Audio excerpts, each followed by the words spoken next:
नमस्कार, आप देख रहे हैं दूरदर्शन हिमाचल और मैं हूं आपके साथ प्रिया सिंह। कार्यक्रम नमस्ते हिमाचल में आप सभी का स्वागत है। दर्शकों, आज के कार्यक्रम में हमारा जो विषय है वो नृत्य मेरी जिंदगी पर आधारित है। जी हाँ, नृत्य मेरी जिंदगी। आज हमारे साथ जो मेहमान जुड़ रहे हैं, सच मानिए उनकी जिंदगी जो है वो नृत्य पर है। पूरी जिंदगी को उन्होंने नृत्य के लिए दे दिया है और इस कदर दिया है कि वो अपने नृत्य को एक साधना मानते हैं। तो आइए बात करते हैं हमारे आज के मेहमान पवन कुमार जी से। आपका बहुत बहुत स्वागत सर। धन्यवाद। दर्शकों, आपको बता दें कि Pawan Kumar ji Jawaharlal Nehru government college of fine art में असिस्टेंट प्रोफेसर के तौर पर कार्यरत हैं। तो सर, जैसे हमने कथक की जब हम बात करते हैं, कथक से आप जुड़े हैं, कथा कहे सो कथक कहलाए, तो क्या है कथक? जी, जैसे आपने कहा कथा कहे सो कथक कहलाए। तो पुराने समय में क्या होता था, जो कथावाचक थे या जो पुराणों महाभारत रामायण की जो कथा सुनाते थे, वो एक कुछ मुद्राओं के माध्यम से, संगीत के माध्यम से और भाव भंगिमाओं के माध्यम से बताते थे। वहीं से इसका नाम कथक पड़ा।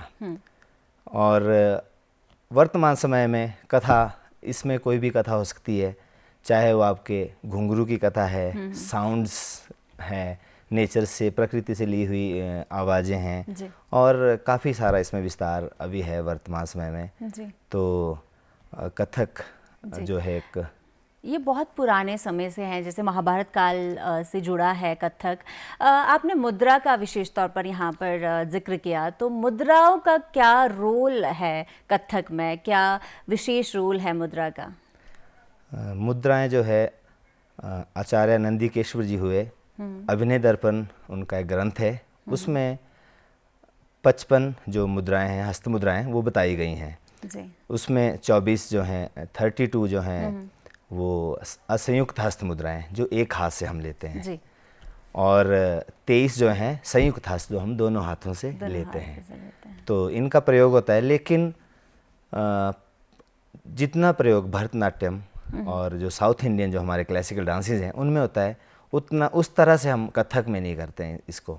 लेकिन बहुत बिल्कुल एक्यूरेट उस तरह से नहीं होती हैं। तो कुछ मुद्राएं हैं जो कथक में यूज़ की जाती हैं, और भाव भंगिमाएं, मुद्राओं का तो एक रोल है ही। मान लीजिए एक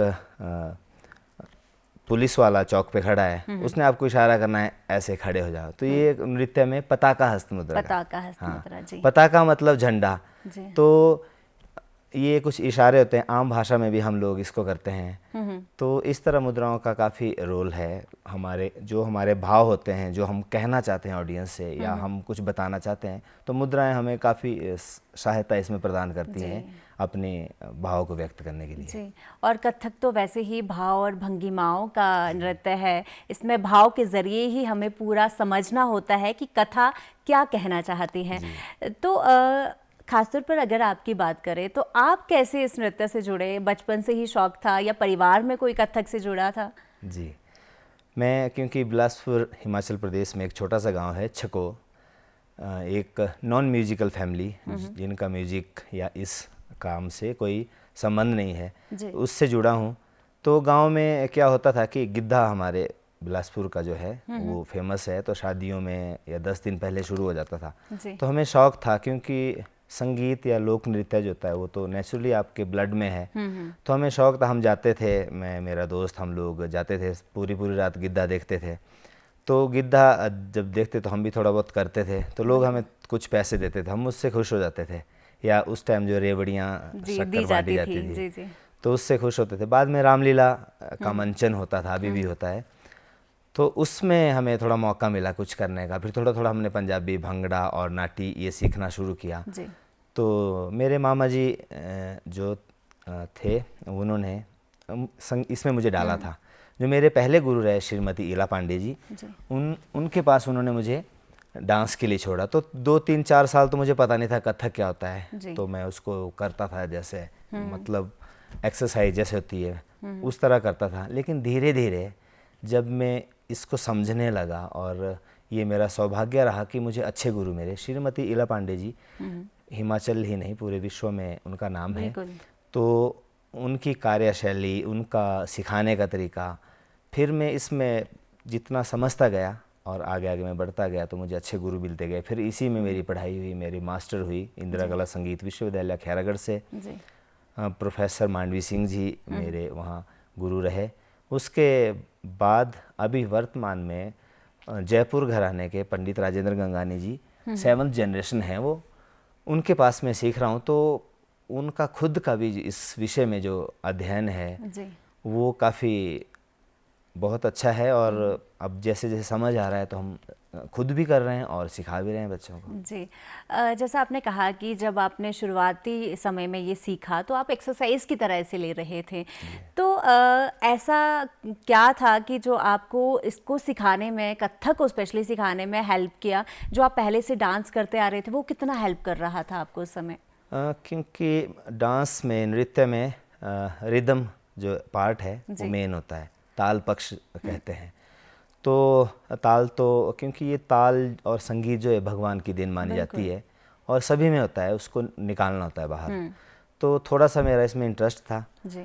और इसमें तोड़े टुकड़े, परन, इस तरह का चीज़ें जो है की जाती हैं। तबले पे बजने वाली चीज़ें, जो तबले पे पूरा शब्द जो होता है उसको पाँव से हम लोग निकालने की कोशिश करते हैं और निकालते भी हैं। तो धीरे धीरे इंटरेस्ट बढ़ता गया और अभी कर रहे हैं, सिखा रहे हैं और सीख भी रहे हैं साथ में। जी, जैसा आपने कहा कि भगवान की ये देन है, तो अध्यात्म और जो कला है वो कैसे एक दूसरे से जुड़ी हैं आपके शब्दों में? बिल्कुल, ये आपस में एक दूसरे से जुड़ी हैं। संगीत एक ऐसी चीज़ है, संगीत में गायन, वादन, नृत्य, तीनों चीज़ों का समावेश को संगीत कहते हैं। जब ये तीनों संग चलती हैं तो संगीत इसे कहते हैं। अध्यात्म की बात की जाए तो इसमें हम इंडियन माइथोलॉजी जो है, भगवान को हम सभी मानते हैं, शिव को मानते हैं, भगवान विष्णु को मानते हैं। तो इसमें शुरुआत जो होती है वो स्तुति या इन चीज़ों से होती है। तो मैं एक छोटी सी रचना एक हमारे जयपुर घराने की, गणेश परन जिसे कहते हैं, वो आपको बोल के बताऊंगा। जी ज़रूर। तो इस तरह से है, गंग गंग गणपति गज मुख मंगल, गीट गीड़ गीट गीड़, मूसक उनका वाहन है, गीट गीड़ गीट गीड़ गीट गीड़ थुन थुन, ये उनका मोदक, थुन थुन, वक्र सूंड धानी दाता, विघ्न हरण शुभ करण, धगे न धागे, धूम कीट, ये पखावज जो गणेश जी का वाद्य माना गया है, ताल के देवता गणेश माने गए हैं। धूम कीट, थड़ूंग उनकी सूंड, थड़ूंग थड़ूंग ददिगन थे, ये उनके कान है, थड़ूंग थड़ूंग ददिगन थे, थड़ूंग थड़ूंग ददिगन थे। तो जो भी हम काम करते हैं, नृत्य की शुरुआत करते हैं तो स्तुति से ही करते हैं जी। और ऐसा भी माना जाता है कि जो सबसे उचित साधन जो है भगवान से जुड़ने का, तो वो संगीत को माना गया है। मैंने बहुत सारे गुरु और संगीतकार या नर्तक ऐसे बोलते सुने हैं, कहते हैं कि हमें रियाज करते करते, प्रैक्टिस करते करते 2 या 3 बार, या ऐसा कभी लाइफ में हुआ है कि उनसे साक्षात उनके दर्शन हुए हैं, आंसू बहने लगे। अभी मेरा एक इंटरव्यू था, क्योंकि मेरी पीएचडी जो है बनस्थली विद्यापीठ से मैं रिसर्च कर रहा हूँ, वो कथक नृत्य का जयपुर घराने पर ही मेरी रिसर्च है। तो डॉक्टर प्रेम दबे जी जयपुर में रहती हैं जी। तो वो अच्छी एक संगीतकार हैं और डांसर भी हैं और असिस्टेंट प्रोफेसर, रिटायर हुई वहाँ से, प्रोफेसर रिटायर हुई गायन विषय में। तो उनकी बहुत सारी बुक्स हैं, तो उनसे मैं मिला, तो उन्होंने बताया मुझे कि ऐसा मेरे साथ हो चुका है कि मैं भगवान से 1-2 बार जुड़ चुकी हूँ इस तरह से। और एक राशिद खान साहब थे, राशिद खान, या मैं उनका नाम भूल रहा हूँ, खैरागढ़ यूनिवर्सिटी में थे, वो वोकल के थे। वो धर्म से मुस्लिम होते हुए भी सरस्वती के बहुत बड़े उपासक थे। तो उन्होंने कहा कि कई बार वो जो रियाज करते थे 22 से 24 घंटे का उनका रियाज कई बार हुआ है। तो उन्होंने भी एक वाक्य बताया कि उनको माँ सरस्वती के दर्शन हुए रहा जी। बहुत ही अच्छी बात है, और कला जो है वो किसी धर्म की मोहताज नहीं है। यूं ही आपसे बातें होती रहेगी, पर दर्शकों को हम आपकी एक खूबसूरत सी परफॉर्मेंस दिखाते हैं।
पवन कुमार जी, जो आपका इतना खूबसूरत नृत्य हमने देखा है, इसके बारे में कुछ बताएं कि कहाँ पर हुआ और इतनी खूबसूरती से आपने ये निभाया, और अभी भी जब आप इसको देख रहे थे तो एक मंद मंद मुस्कान आपके चेहरे पर थी।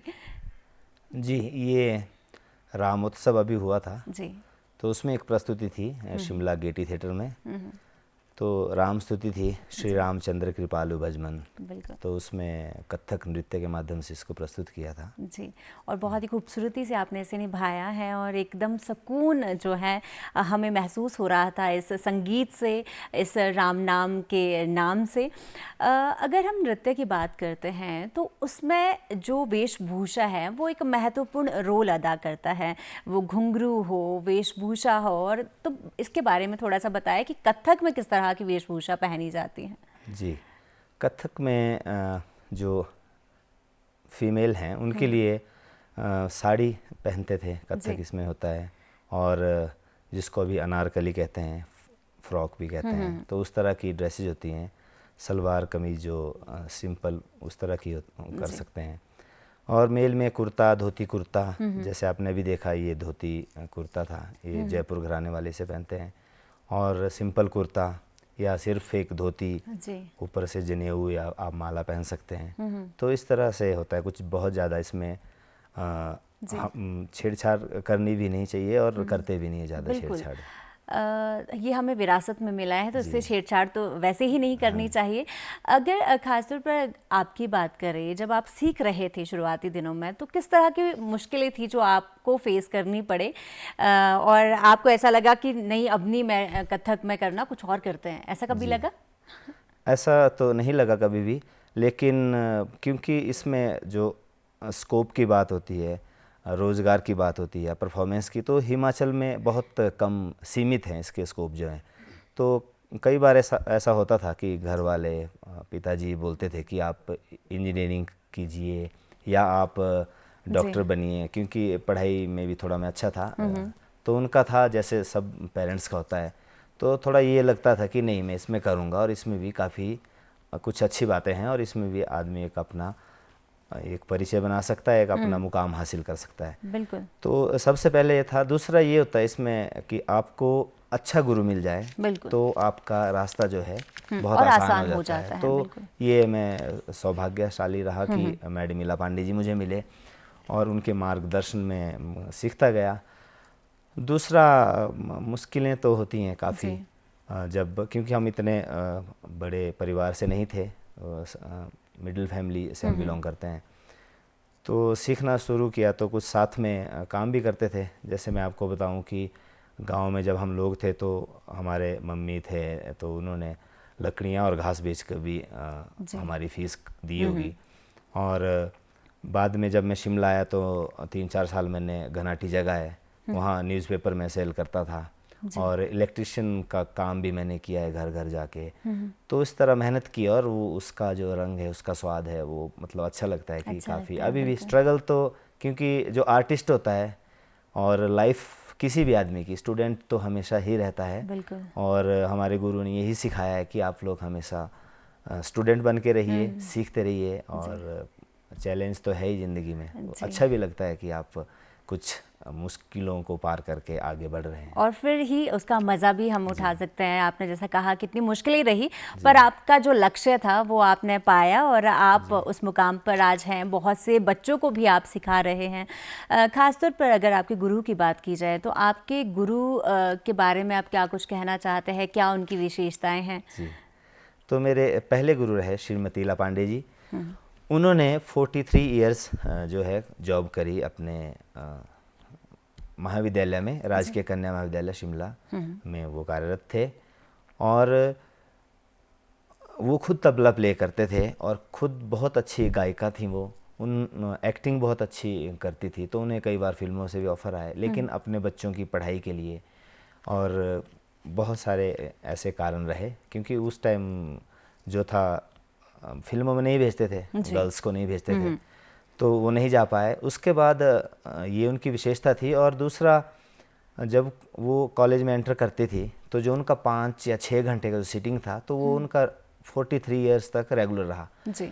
एक बात उनकी और ख़ास बात थी, 1 महीने की छुट्टियां भी गर्मियों में जो होती हैं कॉलेज में, वो स्पेशल परमिशन लेके उस टाइम क्लासेज लेती थी, क्योंकि शिमला का मौसम तो बहुत अच्छा होता है जी।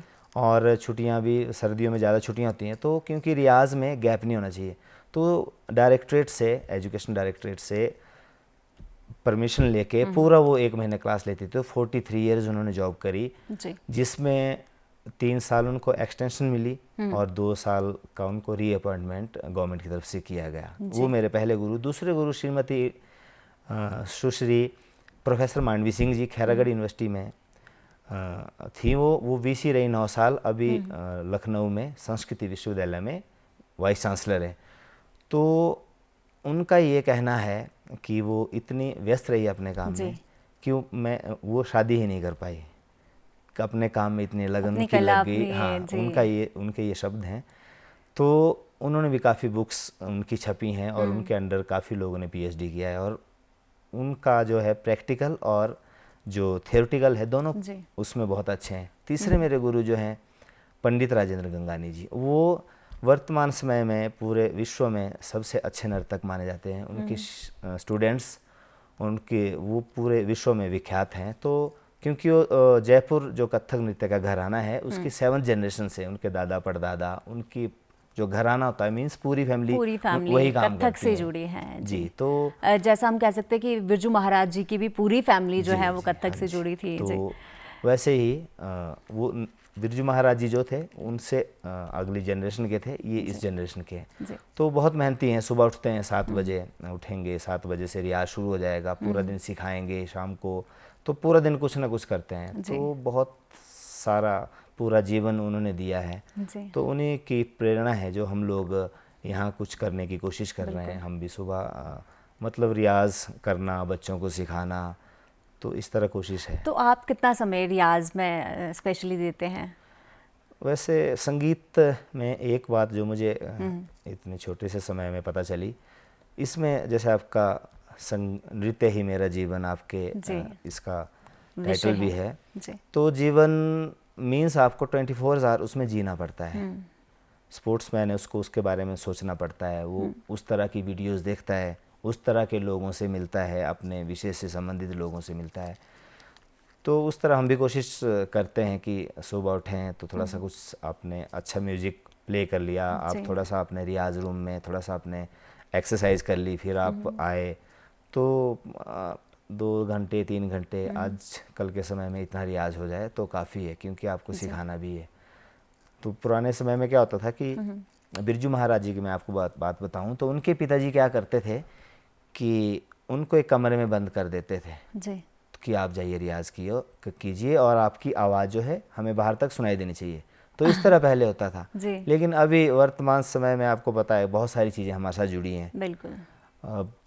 आपको शादी है, कपड़ा भी लेना है, और मार्केट है, बहुत सारी चीज़ें आपके कहीं ना पास कहीं हैं। हम बहुत सारी सोशल ज़्यादा हो गए हैं। जी, जी तो इतना समय हम दे नहीं पाते हैं, लेकिन फिर भी इससे जुड़े रहना ये एक बड़ा चैलेंज होता है। तो कोशिश यही रहती है कि आप इससे जुड़े रहें।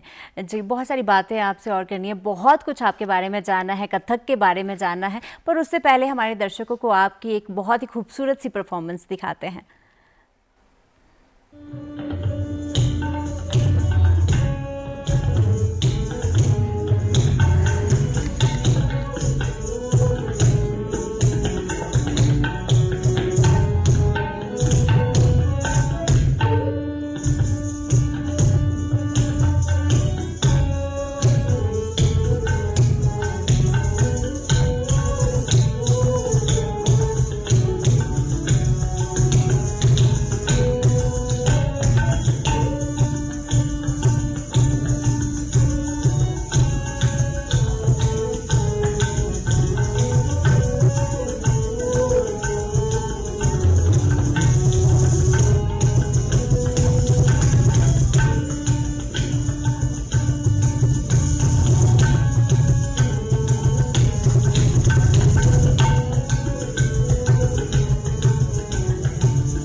तो पवन कुमार जी, जैसा हमने देखा कि बहुत ही खूबसूरती से आपने नृत्य किया, इसमें जो आपकी मूवमेंट थी वो एकदम देखते ही बनती थी कि मुद्राएं जो है उससे पूरी कथा समझ आ रही है, और मूवमेंट जो है पाँव की वो बहुत ही स्लोली, और जब आपको ऊपर वाला ही अपनी बॉडी का मूवमेंट करना है तो पाँव स्टेबल है, तो ये कैसे पॉसिबल होता है? कथक नृत्य की यही विशेषता है।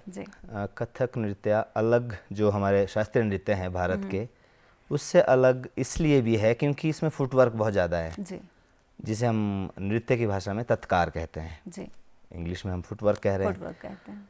तो इसमें क्या होता है कि तबले के जो शब्द हैं पूरे शब्द आपके पैरों से निकालने की कोशिश की जाती है।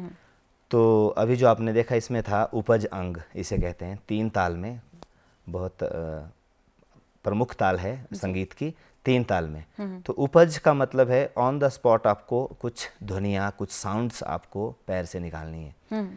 तो इसमें कुछ लयकारियाँ होती हैं थोड़ा सा, और फिर हम इसे तिहाई के साथ ख़त्म करते हैं। तो इसमें रियाज, स्टेमिना और वर्षों का आपको रियाज करना पड़ता है, उसके बाद आप इसको समझ पाते हैं।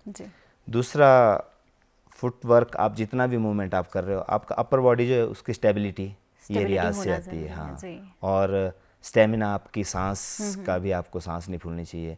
तो ये सब रियाज और जो हमने सीखा है उससे ही, मतलब इसकी जो परंपरा है वही इतनी अच्छी है कि आपको सब चीज़ें आप इसमें सीखते हो। दूसरा, आपने इसमें देखा थाट, एक इसका टेक्निकल वर्ड है। थाट मतलब आम भाषा में कहा जाता है कि क्या ठाठ से खड़ा है, तो यही थाट बना है। थाट मतलब आपको ये मुद्राएं आपने कही थी, उत्पत्ति मुद्रा इसको नृत्य में कहते हैं। तो आप किस अंदाज से खड़े हो, खड़े मतलब ठहरा हो, जैसे बिल्कुल समय ठहर जाता है। फिर इसमें थोड़ा सा मैंने किया, तरण इसे कहते हैं, सिरप भी कहते हैं। तो जैसे पानी के ऊपर आप चल रहे हैं, लेकिन आपका मूवमेंट उस तरह से। तो ये थाट। फिर इसमें क्या होता है कि श्वास का चलना भी होता है, और कटाक्ष, कटाक्ष मतलब आंखों से कोने से देखना। तो श्वास जब इसको अंदर इनहेल करते हैं तो इस तरह जाएगा, फिर हम सांस छोड़ेंगे तो धीरे धीरे इस तरह आएगा, और ताथेई त त ता, ऐसे इसको देखेंगे। तो ये थाट का, इसमें मुरली का थाट हो सकता है, घूंघट का हम कर सकते हैं, ये घूंघट का हो गया।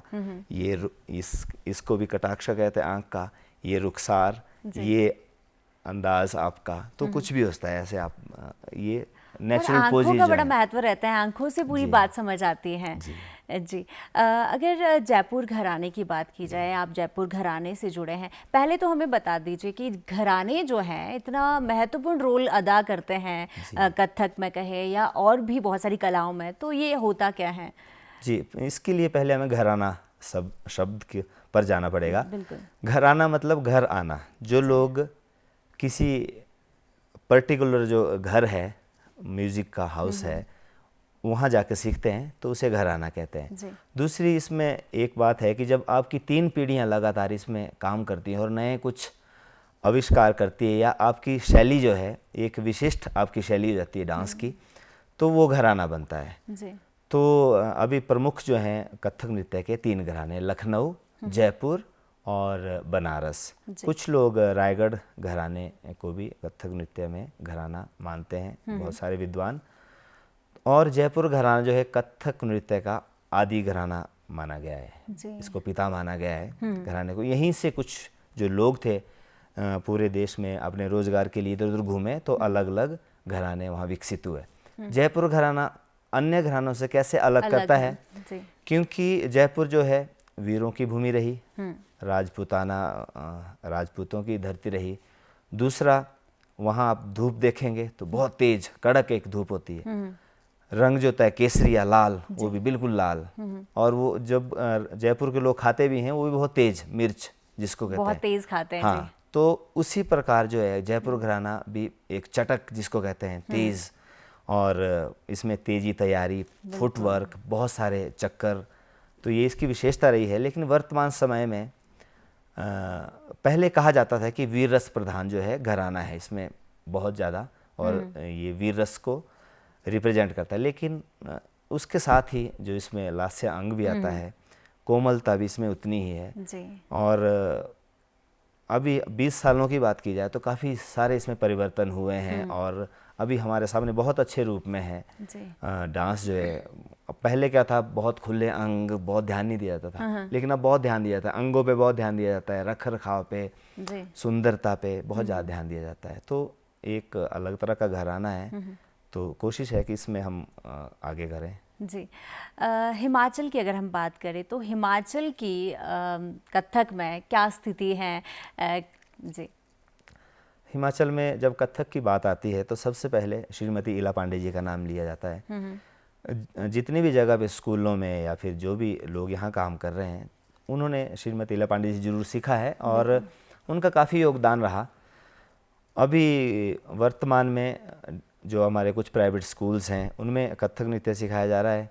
हिमाचल के 4 जो महाविद्यालय हैं वहाँ कथक सिखाया जा रहा है। विडंबना है कि हमारे हिमाचल प्रदेश विश्वविद्यालय जो है वहाँ विषय के तौर में इसे नहीं सिखाया जाता, इसलिए हमें मास्टर्स करने के लिए बाहर जाना पड़ता है और काफ़ी कठिनाइयाँ भी होती हैं। बिल्कुल। जैसे मेरा डॉक्टरेट चल रहा है तो इतनी दूर से करना और प्राइवेट यूनिवर्सिटी से करना, सब लोग इसको अफोर्ड नहीं कर पाते जी। तो कोई बहुत अच्छी स्थिति नहीं कहेंगे, पर वो अभी पूरे देश में, पूरे विश्व में इस तरह की स्थितियां हैं। महाविद्यालयों, स्कूलों में जहाँ सिखाया जा रहा है वहाँ उस तरह से नहीं सिखाया जा रहा जिस तरह सिखाना चाहिए। बिल्कुल। गुरु शिष्य परंपरा में कुछ लोग जो सीख रहे हैं, बाहर सीख रहे हैं, वो सीख रहे हैं, बहुत अच्छे से सीख रहे हैं। तो इसमें हमारी सरकारों को भी और लोगों में जागरूकता की कमी है। शास्त्रीय संगीत ही नहीं, लोक संगीत की भी कोई बहुत ज़्यादा स्थिति नहीं है अभी, क्योंकि पुराने समय में क्या था कि बात होती थी साहित्य की और कला की, कल्चर की। हम शादियों में हमारे बुजुर्ग जाते थे, वहाँ खान पान की बात होती थी, पहनावे की बात होती थी। वर्तमान समय में क्या है, राजनीति और आपका वित्त जो है, आपका फाइनेंस की बात होती है। तो ये बहुत ज़्यादा प्रभाव इन चीज़ों का है। तो कहीं ना कहीं हम अपना कल्चर, अपना संगीत, अपना खान पान भूल रहे हैं, जो मतलब बहुत अच्छी बात नहीं है जी। अगर फोक की बात करें, लोक नृत्य की बात करें, तो कहीं ना कहीं आपने कथक को उसमें थोड़ा सा जोड़ने की कोशिश की है। जी।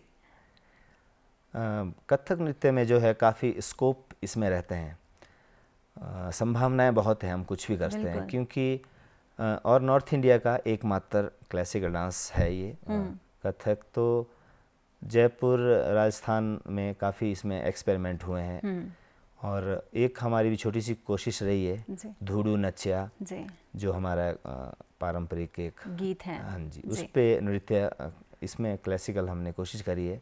इसमें मेरे गुरु पंडित राजेंद्र गंगानी जी ने भी इसको कोरियोग्राफ किया था और हम इसकी, मैं दिल्ली में इसको परफॉर्म कर चुका हूँ। अभी राष्ट्रपति जी आई थी हमारे शिमला, हिमाचल में, तो उनके सामने इसकी प्रस्तुति हम लोग कर चुके हैं जी।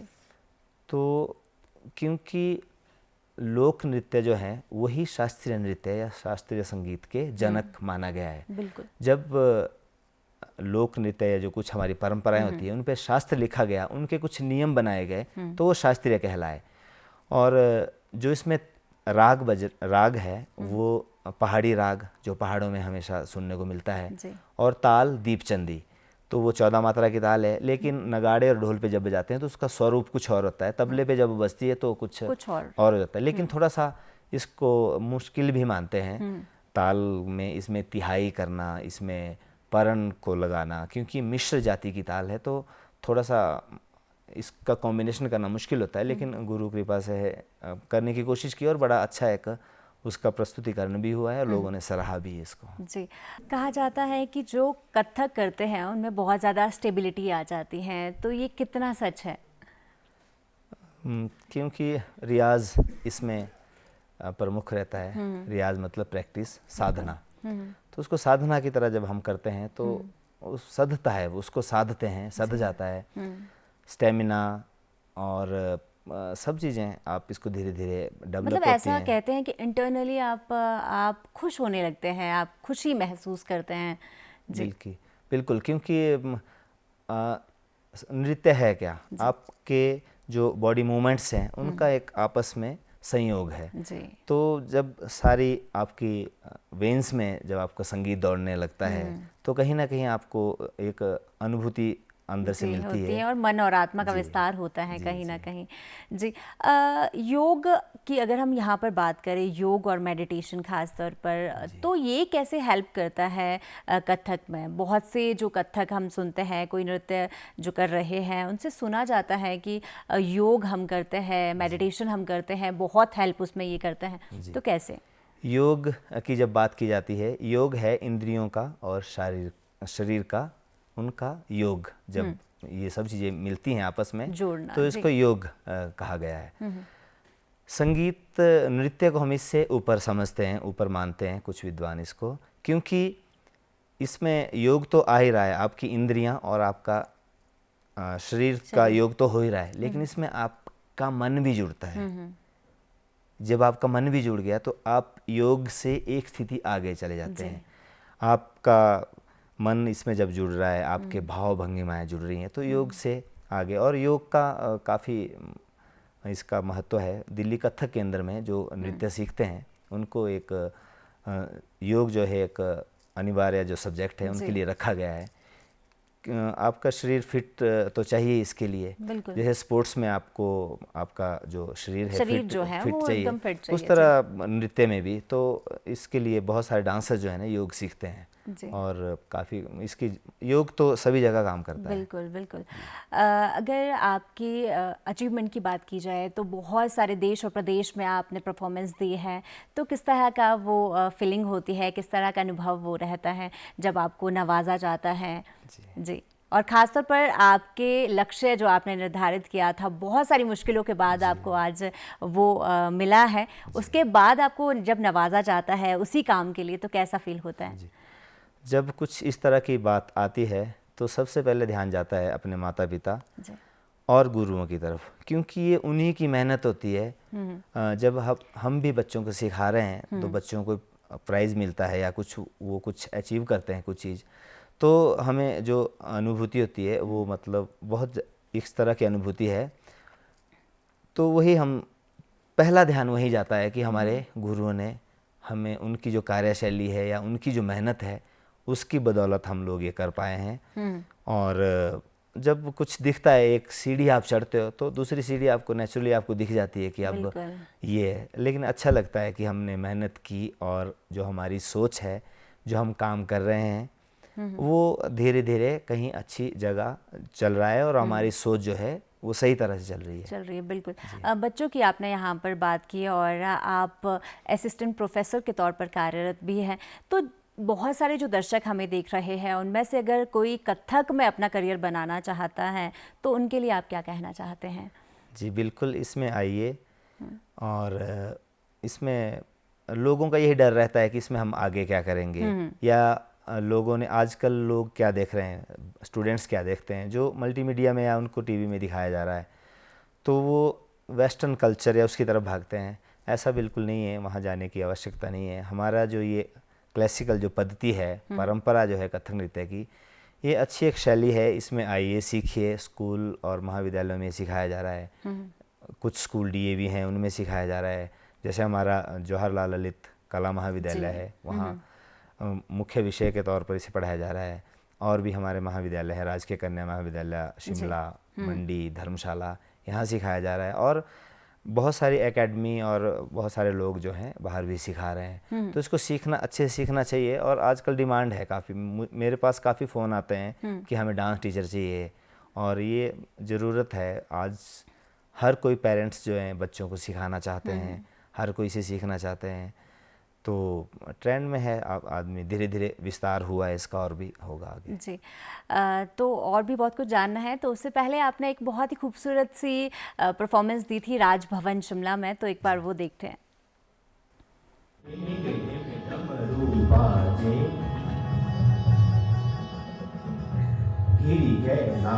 शिखर पर साजे ध्वनि मृदंग बाजे,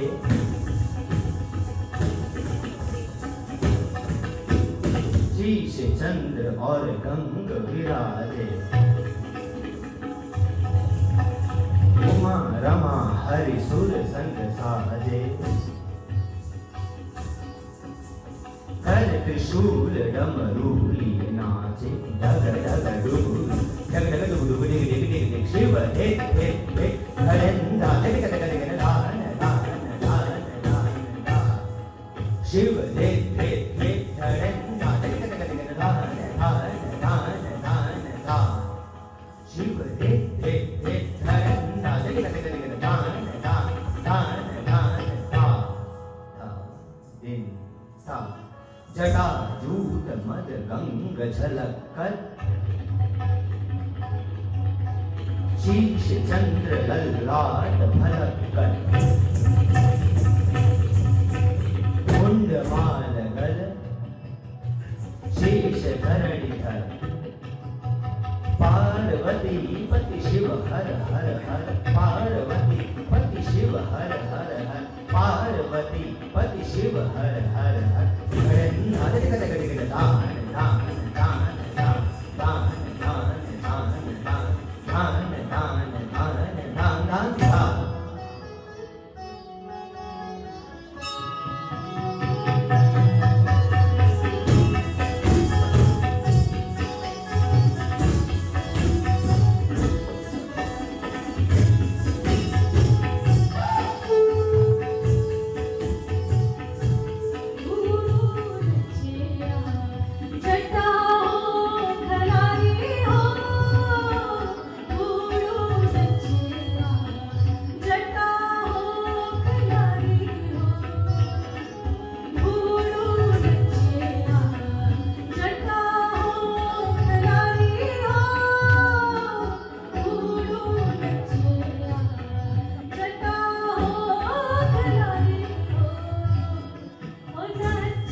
तो बहुत ही खूबसूरत आपकी ये प्रस्तुति थी। जो हमारे दर्शक आपको देख रहे हैं, जो इसमें करियर बनाना चाहते हैं, ख़ास तौर पर एडमिशन लेना चाहते हैं, किसी कॉलेज में पढ़ाई करना चाहते हैं, तो उनके लिए आप क्या कुछ संदेश देना चाहते हैं?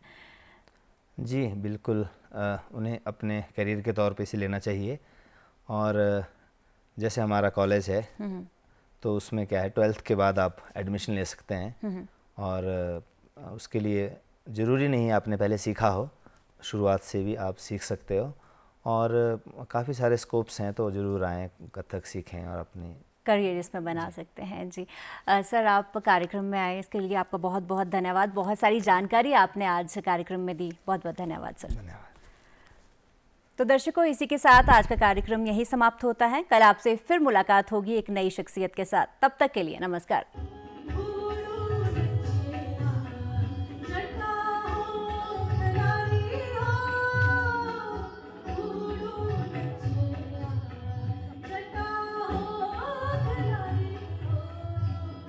Oh,